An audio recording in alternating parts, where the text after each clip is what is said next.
হেই, আমি যেই এলাকাটাতে থাকি এইটার নাম বসুন্ধরা আবাসিক এলাকা। তো এলাকাটা ভালোই আর কি, কিন্তু একটাই সমস্যা যে ভিতরে খুব একটা স্টোর নাই, একটা দুটো সুপার শপ আছে। আদার দেন দ্যাট তেমন একটা কিছু নাই আর কি।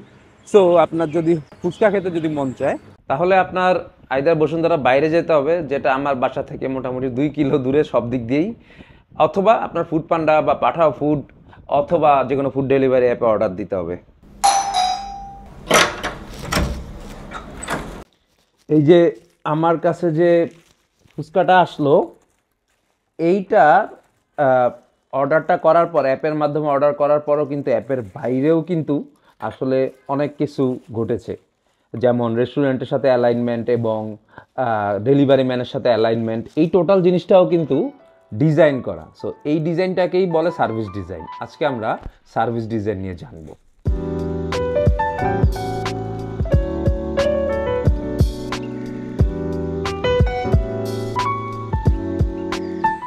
সো সার্ভিস ডিজাইন নিয়ে যদি আপনি গুগলে সার্চ দেন, তাহলে আপনি আসলে এই রকম একটা ডেফিনেশন পাবেন। তো এনিওয়ে, ডেফিনেশনে যেটা হয় যে সব কিছু একসাথে করার চেষ্টা করে, তাই ওই জিনিসটা অনেক কমপ্লেক্স মনে হয়। তো আমি আসলে যেটা বুঝি যে একটা প্রোডাক্ট বা একটা সার্ভিসের একদম শুরু থেকে শেষ পর্যন্ত কাস্টমার টোটাল জার্নিতে যে সমস্ত টাচ পয়েন্ট আছে বা যে সমস্ত এক্সপেরিয়েন্স আছে, টোটাল জিনিসটাই সার্ভিস ডিজাইন হ্যান্ডেল করে এবং সার্ভিস ডিজাইনার ডিজাইন করে। ইউজার এক্সপিরিয়েন্সে যেটা হয়, আমরা শুধু ডিজিটাল প্রোডাক্টে যে টাচ পয়েন্টগুলো আছে সেই টাচ পয়েন্টগুলো আমরা টাচ করি, কিন্তু সার্ভিস ডিজাইনের ক্ষেত্রে এর বাইরে যে ফিজিক্যাল টাচ পয়েন্টসগুলো আছে, যেমন ধরেন আমি যে ফুড পান্ডার অর্ডারটা দিয়েছি, ওইখানে ওই রেস্টুরেন্টের কাছে অর্ডারটা গিয়েছে এবং একজন ডেলিভারি ম্যান ওখান থেকে ফুডটা রিসিভ করছে এবং ডেলিভারি ম্যান যখন আমার এখানে দিয়ে গেছে। সো টোটাল এই এক্সপিরিয়েন্সটাও কিন্তু একজন ডিজাইন করছে, যে সার্ভিস ডিজাইনার আর কি।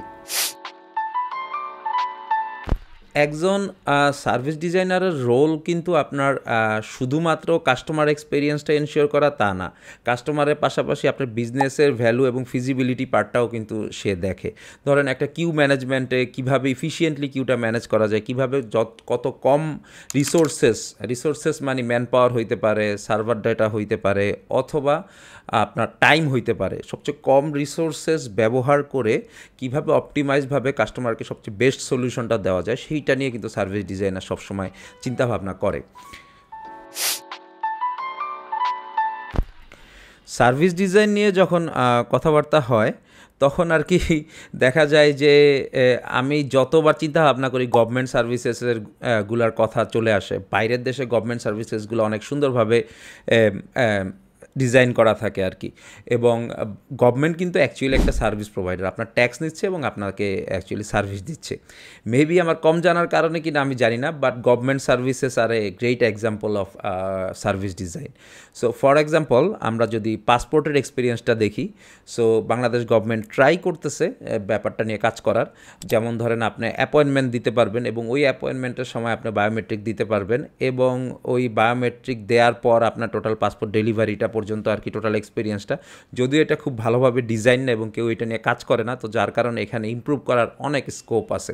আপনার অ্যাপয়েন্টমেন্ট নেওয়া থেকে শুরু করে এজেন্ট, দালাল বা দরবেশ বা রিমুভাল, এবং কিউটা কীভাবে কত কম সময়ে মানুষজনকে সার্ভিস দেওয়া যায় সেই জিনিসটা এনশিওর করা, যাতে অ্যাকুরেট ইনফরমেশন টাইপ করে সেই জিনিসটা এনশিওর করা। এছাড়াও আপনি দেখতে পাবেন যে আমাদের বিআরটিএতে যে এক্সপিরিয়েন্সটা আছে সেটা খুবই বাজে অবস্থা বর্তমানে। এটাও কিন্তু আপনার সার্ভিস ডিজাইনের মাধ্যমে ঠিক করা যায়। যেমন ধরেন, আপনি যখন ড্রাইভিং লাইসেন্স এর এক্সাম দিতে যাচ্ছেন, তখন একবার বায়োমেট্রিক দিচ্ছেন, রেজিস্ট্রেশনের সময় আরেকবার বায়োমেট্রিক দিচ্ছেন, কার্ড কালেক্ট করতে আরেকবার যাচ্ছেন, নম্বর প্লেট কালেক্ট করতে আরেকবার যাচ্ছেন। সো এই জিনিসগুলো কিন্তু অপটিমাইজ করা যায়। একদম যে কাজ হয়নি তা না। যেমন ধরেন, আপনি যখন ট্যাক্স টোকেনটা রিনিউ করবেন, তখন কিন্তু বিকাশের মাধ্যমে খুব সহজেই আপনি বাসায় বসে সার্ভিসটা পেয়ে যাচ্ছেন। সো এটা কিন্তু অনেক অপটিমাইজ সার্ভিস। আপনার সরাসরি টাচ পয়েন্টও একটা কমে গেল, আবার সরাসরি বাসায় চলে আসলো। সো জিনিসটা আপনার জন্য কনভেনিয়েন্টও। সো ট্যাক্স টোকেনের ব্যাপারটা কিন্তু খুব সুন্দরভাবে ডিজাইন করা। এবং আমরা এই যে এগুলো নিয়ে কথা বলতেছি গভর্নমেন্ট সার্ভিসেসগুলো, কারণ আমরা এখন বাংলাদেশ 2.0-তে, এবং বাংলাদেশ 2.0-তে আসলে এগুলো নিয়ে কাজ করার স্কোপ আছে। তার মধ্যে অলরেডি কিছু ইনিশিয়েটিভ সরকার নিয়েছে, যেমন আপনার নগর পরিবহনের যে ডিজাইনটা, এটা এখন আসে নাই, বাট হোপফুলি নেক্সট ইয়ারের মধ্যে চলে আসবে। এরপর মেট্রোতে যে সিঙ্গেল জার্নি টিকিটটা নিয়ে যাওয়া হচ্ছিল ওইটা কিন্তু একটা ডিজাইন ফ্ল ছিল, কারণ সিঙ্গেল জার্নি টিকিট এবং টোটাল যে মেট্রোর যে পাসটা দুইটা ডিজাইন একই রকম ছিল। সো যারা সিঙ্গেল জার্নি টিকিট কাটছে তারা কনফিউজড হয়ে টোটাল জিনিসটা এই মেট্রো টিকিটটা নিয়ে চলে গেছে আর কি, এবং এই কারণে কিন্তু 2 লাখ টিকিট শর্টেজ পড়ে গেছে। সো নতুন যে ডিজাইনটা আসছে তাতে সিঙ্গেল জার্নি টিকিট এবং মেট্রো যে পাসটা ওই দুইটা কিন্তু ডিফারেন্ট, তো যার কারণে মানুষজনের হেল্প হবে জিনিসটা ফেরত দিতে এবং ওই জিনিসটা যে আলাদাভাবে কাজ করে সেটা বুঝতে। সো এইটা ধরেন একটা সার্ভিস ডিজাইন চয়েস। কিন্তু